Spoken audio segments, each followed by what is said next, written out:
From 1922 to 1945, Benito Mussolini ruled Italy.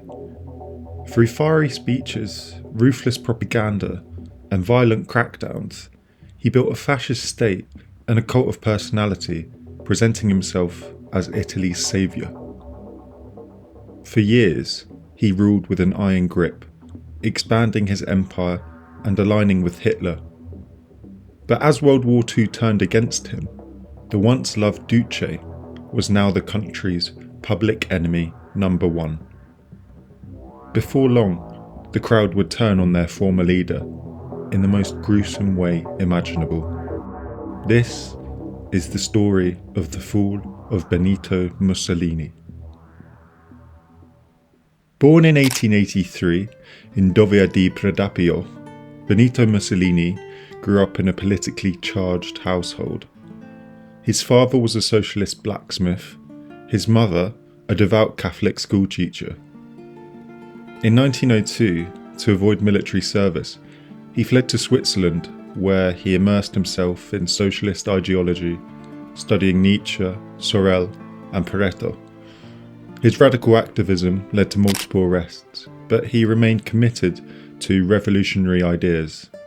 By 1912, Mussolini had climbed the ranks of Italy's Socialist Party, becoming editor of Avanti, a socialist newspaper that flourished under his leadership. However, his views started shifting as he embraced nationalism over class struggle. World War I marked a turning point. Mussolini broke with socialism, advocating for Italy's entry into the war. By 1918, he fully embraced fascism, promoting nationalism, militarism, and authoritarian rule. In 1919, he founded the Italian fascist movement, and by 1921, he was elected to parliament. Frustrated by democracy, Mussolini in his black shirt staged the March on Rome in October 1922, pressuring King Victor Emmanuel III to appoint him Prime Minister. Once in office, Mussolini moved swiftly to dismantle democracy. By 1925, he declared himself dictator, suppressing opposition and making anti-fascist sentiments punishable by imprisonment. His policies grew increasingly authoritarian, and by 1938, he aligned Italy with Nazi Germany's racial ideologies. Then came World War II. On the 10th of June 1940, as the French government fled to Bordeaux during the German invasion, declaring Paris an open city, Mussolini felt the conflict would soon end and declared war on Britain and France. As he said to the army's chief of staff, Marshal Badoglio, "I only need a few thousand dead so that I can sit at the peace conference as a man who has fought." Yet, it would ultimately be a decision that would seal his fate. After a Franco-German armistice cut short the Italian invasion of the French Alps, Mussolini attacked Greece in a disastrous campaign that led to the Germans rescuing Italian forces and invading Greece themselves. They fared no better in Africa, where Italian defeat at the Battle of El Alamein destroyed their position, leading to the surrender of all Italy's North African forces in May 1943. Meanwhile, on the Eastern Front, 250,000 Italian troops were sent to Russia to help the German invaders. Yet, the epic winter retreat of the Alpine Division left thousands dead. In all, nearly 85,000 Italian troops failed to make it home from Russia. Understandably, by 1943, civilian morale was desperately low. Food shortages were endemic, and hundreds of thousands of people had fled to the countryside. Government propaganda was ineffective, and Italians could easily hear more accurate news on Radio Vatican or even Radio London.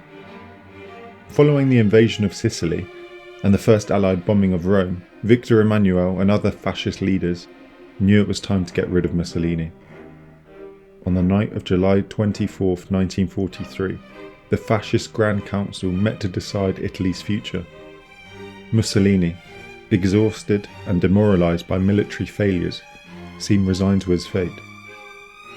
Dino Grandi led the charge, condemning the dictatorship for Italy's downfall and proposing a vote to transfer power to the king.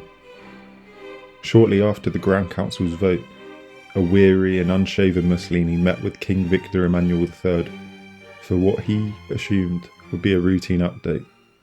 Instead, the king informed him that General Pietro Badoglio was taking over as Prime Minister and that the war was lost. Mussolini, offering no resistance, was arrested upon leaving. The council's vote provided the justification, and with assurances of his safety, he passively accepted his fate.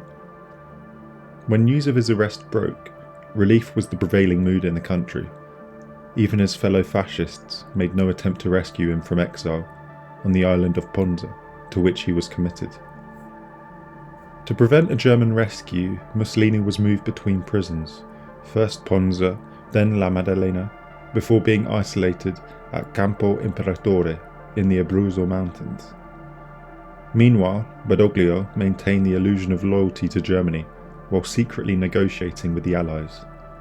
On September 3, 1943, Italy signed an armistice, officially announced 5 days later, plunging the country into chaos.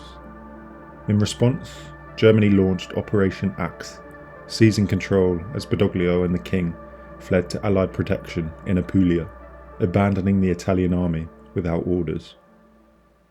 On October 13, 1943, Italy declared war on Germany. While some Italian troops joined the Allies, others surrendered or sided with the Germans. To unify Italy against the Nazis, Badoglio's government forged a truce with leftist partisans.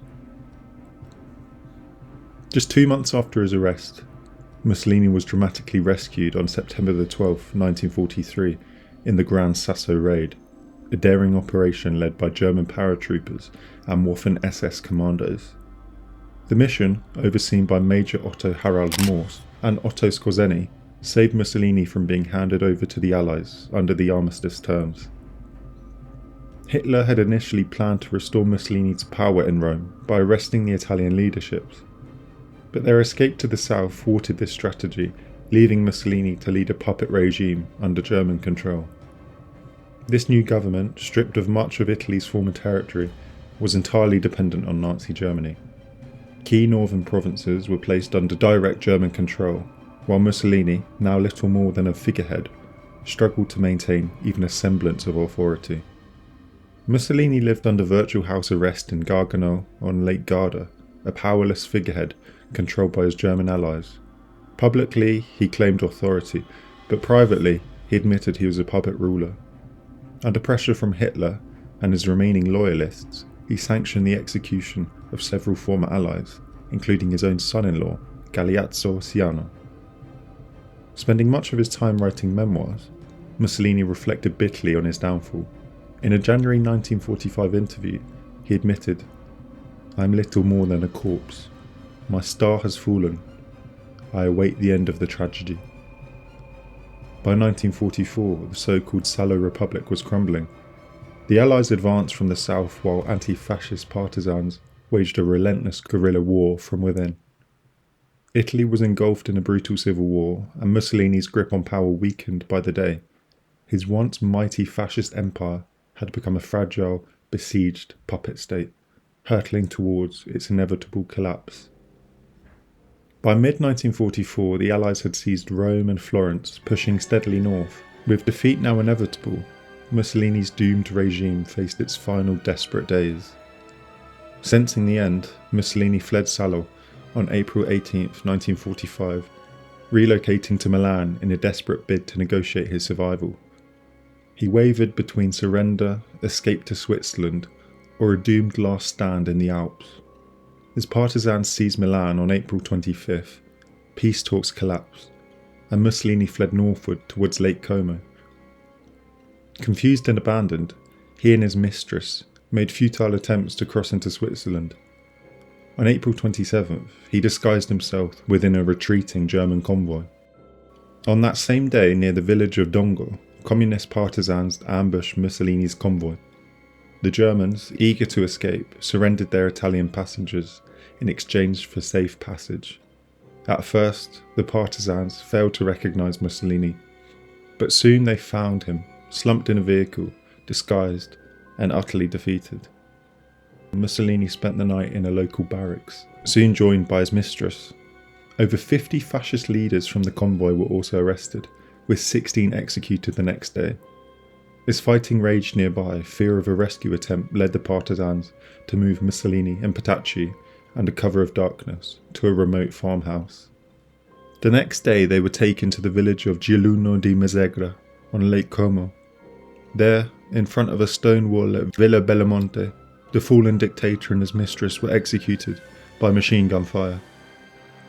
Before dawn on April 29th, Mussolini, Petacci, and 14 other executed fascists were tossed into a truck and dumped in Milan's Piazza Loreto, a site where Nazis had once displayed the bodies of executed partisans.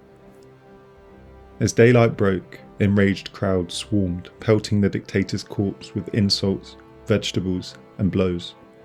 One grieving mother fired 5 bullets into his lifeless body, screaming vengeance for her 5 murdered sons.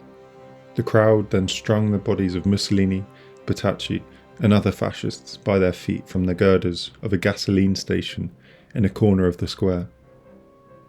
In the early afternoon, American troops ordered the bodies to be taken down and Mussolini's bullet-ridden corpse transported to the city morgue. By this point, Mussolini's badly beaten body was barely recognisable.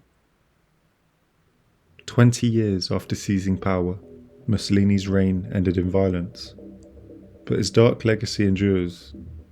Though often overshadowed by Hitler, he was the architect of fascism, unleashing terror in Italy, Libya, and Ethiopia, and paving the way for World War II.